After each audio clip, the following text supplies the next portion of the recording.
नमस्कार, सुनो यूपी देख रहे हैं आप। मैं आपके साथ राजेंद्र देव। जेल में परिजनों से मिलने के लिए मुख्तार अंसारी तड़प रहा है। मुख्तार ने कोर्ट से बेटे और बहू से बात कराने की गुहार भी लगाई। अलग अलग जेल में बंद मुख्तार का बेटा और बहू।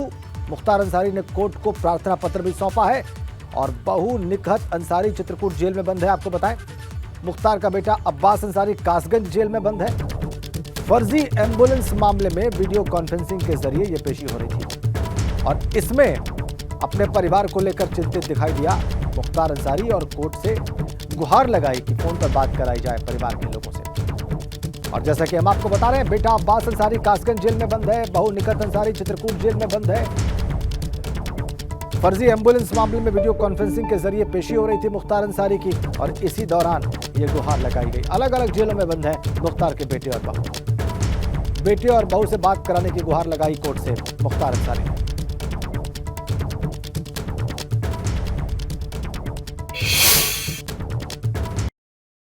और वीडियो कॉन्फ्रेंसिंग से मुख्तार अंसारी साहब की पेशी हुई।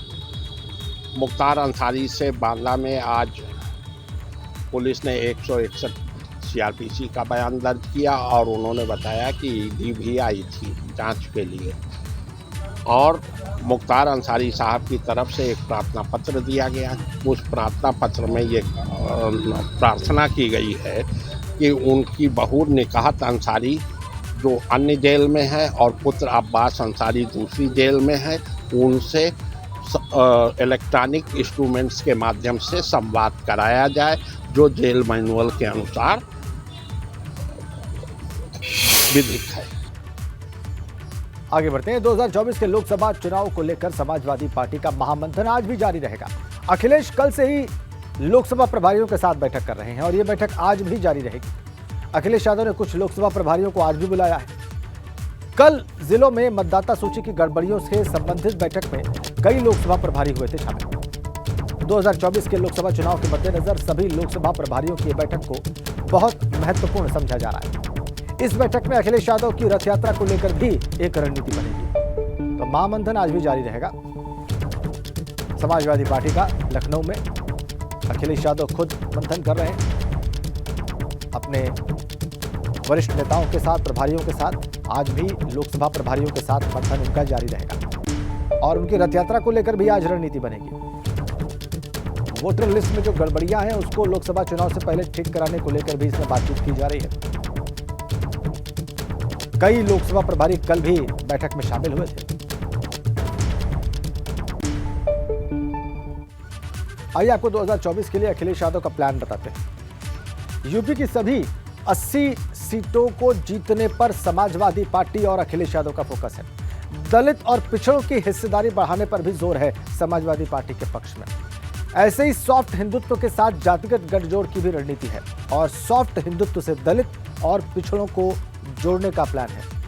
वोटर लिस्ट से कटे नामों को जोड़ने पर भी फोकस है और विशेष वर्ग की पार्टी वाली छवि को बदलने का भी प्रयास है यहां पर अखिलेश का।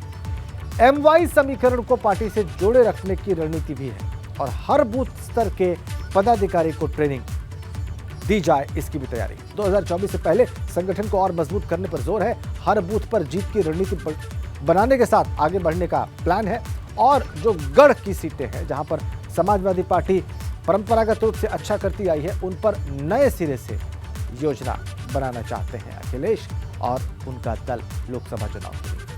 आइए इसको और विस्तार से समझते हैं और आज जो मंथन होना है, आज जो चर्चा होनी है, उस पर भी जानकारी प्राप्त करते हैं। हमारे संवाददाता विवेक त्रिपाठी लखनऊ से हमारे साथ जुड़ चुके हैं और विवेक का आपको देखकर बिल्कुल साफ समझा जा सकता है कि आप समाजवादी पार्टी के दफ्तर पर ही मौजूद हैं। तो अब तक आपने क्या देखा और आज क्या होता देख रहे हैं आप?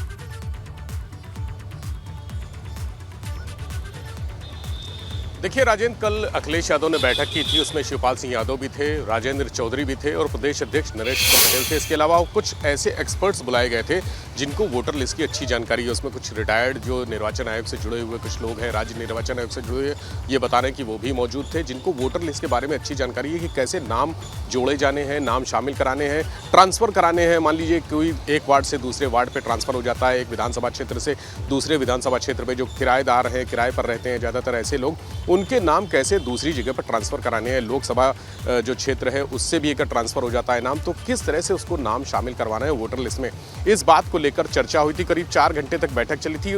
तय हुआ कि जो सपोर्टर्स हैं, यानी वोटर लिस्ट में जो समाजवादी पार्टी के सपोर्टर्स हैं, उनको कैसे वोटर में कन्वर्ट किया जा सकता है, सपोर्टर टू वोटर, इस पर चर्चा हुई। वोटर लिस्ट में जो गड़बड़ियां हैं उसको लेकर चर्चा हुई। तमाम प्रेजेंटेशन दिए गए, ऐसे प्रेजेंटेशन जो विधानसभा चुनाव में या बीते लोकसभा चुनाव में उसका आंकड़ा निकाला गया था, यानी एक अच्छी स्टडी के साथ लोग आए थे। गंभीर चर्चा हुई। ये कहा गया कि कुछ ऐसे विधानसभा क्षेत्रों में जो पिछला 2022 का चुनाव था उसमें 10,000, 5,000, 8,000 ऐसे वोटों से जो हारे हैं वो इन्हीं गड़बड़ियों की वजह से हारे हैं, क्योंकि जब मतदाता सूची का पुनरीक्षण होता है तब समाजवादी पार्टी के लोग आराम करते रहते हैं, लापरवाही बरतते हैं, लेकिन भारतीय जनता पार्टी के लोग लगातार बूथों पर जाते हैं, मतदाता सूची के पुनरीक्षण अभियान में शामिल होते हैं, भाग लेते हैं, पार्टिसिपेट करते हैं, देखते हैं कौन सा उनका वोट है जो शामिल नहीं हुआ, एक एक वोट पे काम करते हैं। और ये फोकस किया गया कि समाजवादी पार्टी भी अब जब अगला मतदाता सूची का पुनरीक्षण होगा तो पूरी ताकत से वहां पर जुटेगी। इसके अलावा जब भी ये तारीखें आती हैं, मतदाता जो निर्वाचन आयोग है वो तारीखें जारी करता है कि इस तारीख को मतदाता सूची का पुनरीक्षण होगा। अगर कोई आपत्तियां हैं तो आपत्तियां दर्ज करा सकते हैं, कोई शिकायत है तो शिकायत दर्ज करा सकते हैं। हालांकि इन्होंने जो केंद्रीय निर्वाचन आयोग है वहां पर अपनी शिकायत दर्ज कराई थी, और जब पिछली बार ये मुद्दा उठाया था विधानसभा चुनाव के बाद कि वोटर लिस्ट में गड़बड़ियां हैं जिसकी वजह से हम चुनाव हारे हैं, उसको लेकर जो केंद्रीय निर्वाचन आयोग है उन्होंने आपत्तियां मांगी थी, शिकायतें मांगी थी, सबूत के साथ मांगी थी, और इन्होंने काफ़ी बड़े पुलिंदे,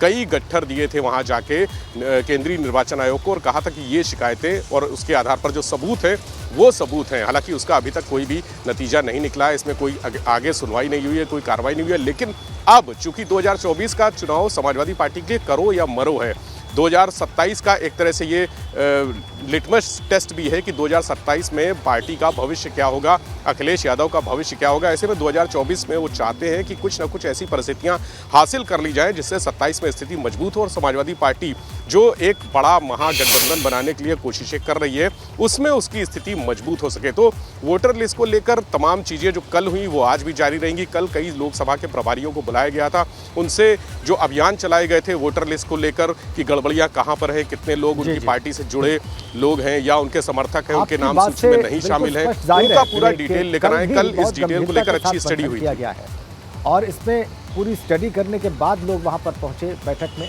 और ये आज भी जारी रहेगा। ठीक है, आप नजर बना के रखिए। फिलहाल के लिए आपका बहुत धन्यवाद विवेक। तो विवेक त्रिपाठी ने बता रहे थे कि कैसे बैठकों का दौर चल रहा है, आज भी जारी रहेगा। इधर आज जौनपुर दौरे पर है भाजपा के प्रदेश अध्यक्ष भूपेंद्र चौधरी, और पूर्वांचल में भाजपा की जीत के लिए वहां पर रणनीति तैयार करने में जुटे हैं। आज जौनपुर में भाजपा की टिफिन पर चर्चा का कार्यक्रम है और इसके लिए वहां पर मौजूद होंगे भाजपा के प्रदेश अध्यक्ष। 24 के चुनाव को लेकर भाजपा का अभियान जारी है। तो आज पूर्वांचल के दौरे पर है प्रदेश अध्यक्ष भूपेंद्र चौधरी। भाजपा के महासंपर्क अभियान के तहत भूपेंद्र चौधरी जौनपुर में हो रहे कार्यक्रम में शामिल होंगे। पहले पश्चिम, फिर गोरखपुर क्षेत्र और अवध क्षेत्र में टिफिन बैठक करने के बाद अब भूपेंद्र चौधरी पूर्वांचल में पार्टी की रणनीति बनाने में जुटे हैं।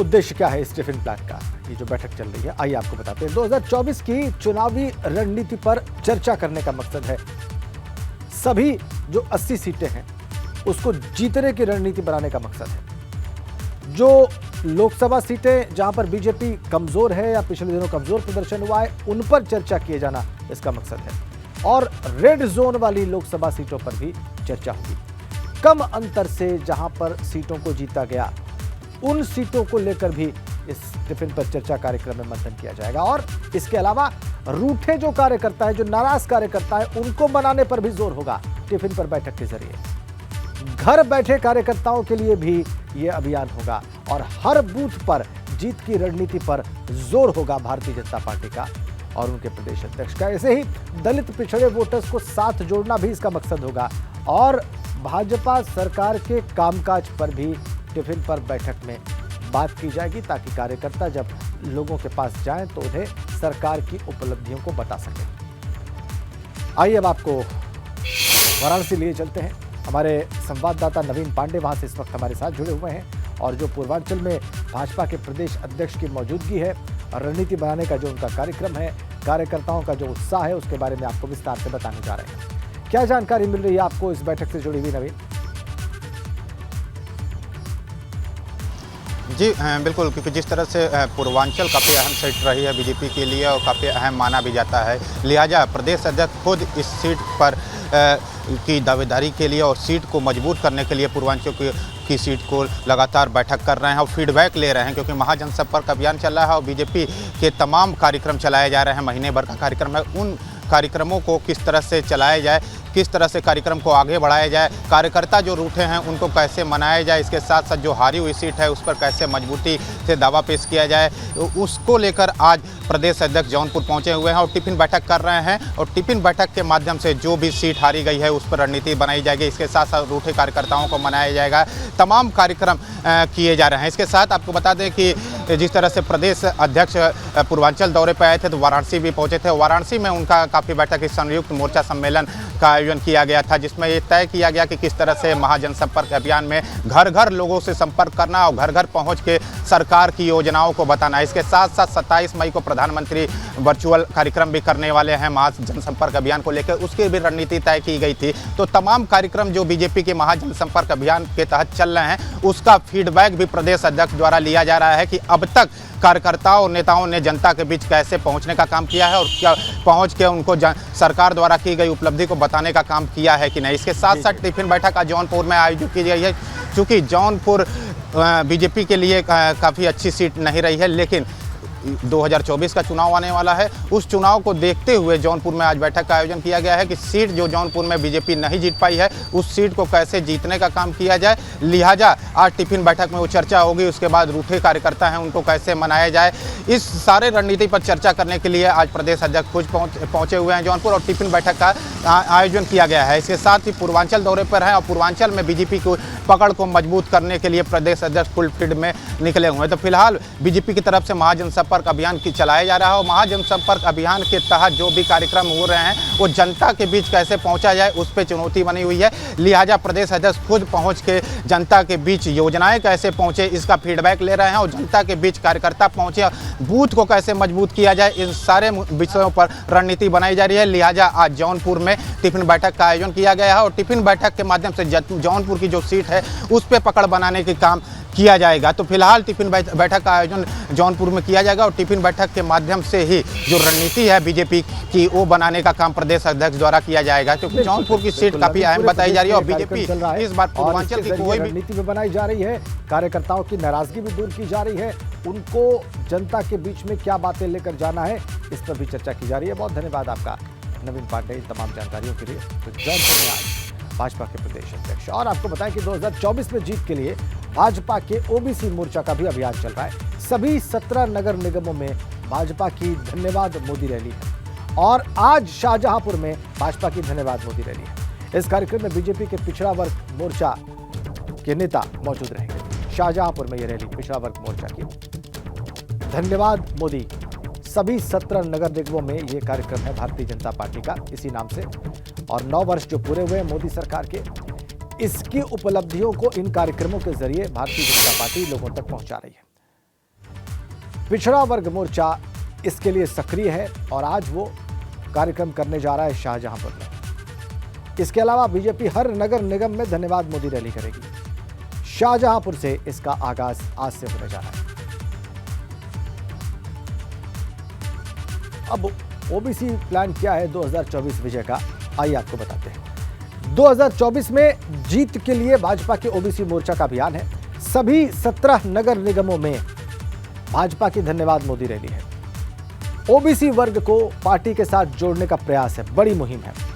व्यापारी प्रबुद्ध वर्ग को भी पार्टी के साथ जोड़ने के लिए इस पर फोकस रहेगा।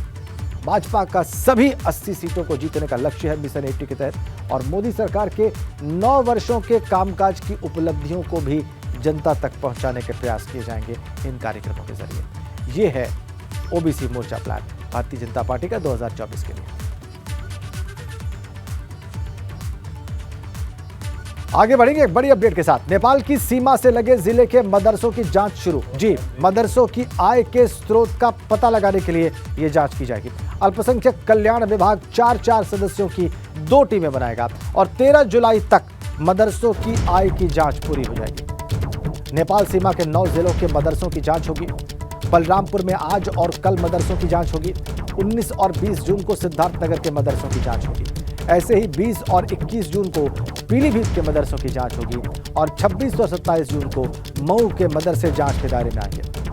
3 और 4 जुलाई को बहराइच के मदरसों में जांच होगी, फिर 5 और 6 को आजमगढ़ में और 10 और 11 जुलाई को श्रावस्ती में। ऑनलाइन पर हमारे संवाददाता विवेक त्रिपाठी वो इस जांच के बारे में और विस्तार से बताएंगे। विवेक, देखिए राजेंद्र, जो गैर मान्यता प्राप्त मदरसे हैं उनकी जांच के लिए सरकार ने आदेश किए थे और इसके पहले भी करीब साल भर पहले हम देखें तो मदरसों का सर्वे कराया गया था। उसमें 8,500 मदरसे गैर मान्यता प्राप्त मिले थे और ये सभी जो सरकारी सुविधाएं हैं उनका लाभ ले रहे थे, ऐसा जानकारी में आया था। और इनमें से कई मदरसों के खिलाफ कार्रवाई भी की थी। अब इन मदरसों की आय का स्रोत जो ज़कात मिलती है, जिसको हिंदी में दान कहते हैं, वो ज़कात का स्रोत क्या है, आय का स्रोत क्या है, इसके बारे में जानकारी मिल रही थी। पता चला था कि कुछ मदरसों को विदेश से फंडिंग भी मिल रही है और सबसे ज्यादा संवेदनशील जो सेंसिटिव मदरसे हैं वो नेपाल सीमा से सटे हैं। उनमें कहा जा रहा है कि बहुत सारे लोग संदिग्ध गतिविधियों वाले लोग रुकते हैं, वहाँ की गतिविधियां तमाम संदिग्ध हैं। टिन शेड पे मदरसे चल रहे हैं, तो ऐसे मदरसों की जांच के लिए बार बार टीमें बनाई जाती हैं और एक बार फिर अल्पसंख्यक कल्याण विभाग ने 4 अधिकारियों की अलग अलग टीमें बनाई हैं जो कुल 9 जिलों का दौरा करेंगी। यानी नेपाल सीमा से जुटे हुए जो 9 जिले हैं, जनपद हैं, वहां का दौरा करेंगी। लगातार वहां पर क्या हो रहा है, मदरसों में कौन कौन से जो शिक्षक हैं, कितने छात्र हैं, कहाँ से उनका धन आ रहा है, जो ज़कात मिल रही है वो कितनी मिल रही है, पिछले कुछ सालों में कितनी ज़कात मिली है, उसका कहां पर उपयोग हुआ है, ये सब जानकारियां एकत्र करके वो अपनी रिपोर्ट जो अल्पसंख्यक कल्याण विभाग है उसके अधिकारियों को, उसके मंत्री को सौंपेंगी। उसके बाद आगे इन मदरसों के खिलाफ जो एक्शन होता है वो लिया जाएगा। ये बताया गया है कि कुछ मदरसों को विदेश से पैसा मिलता है, विदेशों से कैसे धन आ रहा है, किस माध्यम से आ रहा है, ये सब जानकारियां करने के बाद जो आगे कार्रवाई है वो की जाएगी। तो 13 जुलाई तक जांच पूरी करके ये कहा गया था कि पूरी रिपोर्ट दे दें और 13 जुलाई तक जांच चलेगी। यानी आज जो तारीख है उसके बाद 1 महीने का करीब वक्त होगा। 1 महीने में पूरी जांच करके महाराजगंज, बलरामपुर, बिल्कुल ये एक महत्वपूर्ण प्रक्रिया होगी। विवेक, बहुत धन्यवाद आपका। यूपी में 2 IAS अफसरों के तबादले हो गए हैं। डॉक्टर नितिन बंसल को स्थानीय निकाय का डायरेक्टर बनाया गया है और योगेश कुमार को विशेष सचिव गृह बनाया गया है। 2 तबादले IAS अफसरों के डॉक्टर नितिन बंसल स्थानीय निकाय के निदेशक नियुक्त किए गए हैं और योगेश कुमार को विशेष सचिव गृह बनाया गया है। ये 2 नियुक्तियां, 2 ट्रांसफर IAS ऑफिसर्स के उत्तर प्रदेश में।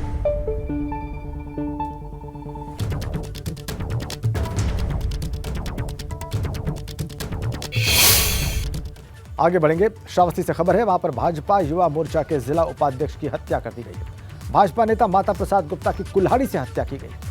पुरानी रंजिश में भाजपा नेता की बेरहमी से हत्या की खबर है। शादी समारोह से लौटते वक्त भाजपा नेता की बेरहमी से हत्या की गई है। सनसनीखेज खबर श्रावस्ती से, यहां पर पुरानी रंजिश में भाजपा नेता की बेरहमी से हत्या की गई है, कुल्हाड़ी से हत्या की गई है। शादी समारोह से लौटते वक्त भाजपा नेता की बेरहमी से हत्या कर दी गई। माता प्रसाद गुप्ता नाम इनका, कुल्हाड़ी से हत्या करने की खबर है। रंजिश पुरानी बताई जा रही है। निर्मम हत्या श्रावस्ती में।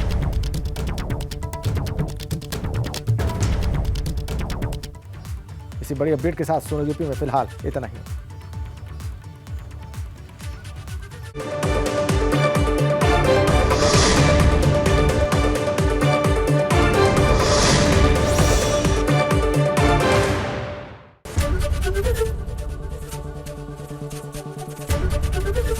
ABP गंगा, खबर आपकी, जुबान आपकी।